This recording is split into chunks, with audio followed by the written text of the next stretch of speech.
দীর্ঘদিন পর একটা সুষ্ঠু নির্বাচনের মধ্যে আগামী ত্রয়োদশ জাতীয় সংসদ নির্বাচনের জনগণের মনের মানুষগুলো তারা নির্বাচিত করবে, দলের মানুষগুলো নির্বাচিত করবে। সে কারণে আমরা আশা করি সারা বাংলাদেশে আজকে একটা সুষ্ঠু নির্বাচন অনুষ্ঠিত হবে।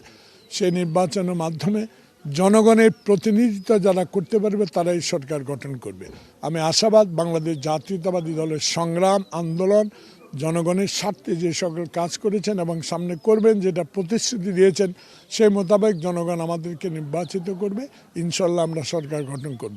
তবে সারা বাংলাদেশে ভোটারদের প্রতি আমার আবেদন, ইনক্লুডিং সেনবাগ এবং সোনামুড়ির আংশিক সবাই যেন সুষ্ঠুভাবে কোনো রকম জটিলতা সৃষ্টি না করে নির্বাচনে ভোট দেওয়া উচিত।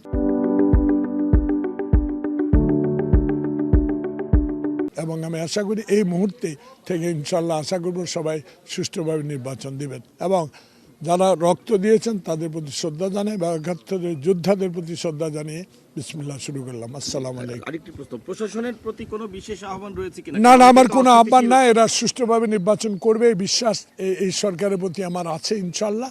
আপনারা এ নিয়ে কোনো চিন্তা করার কোনো প্রয়োজন নাই।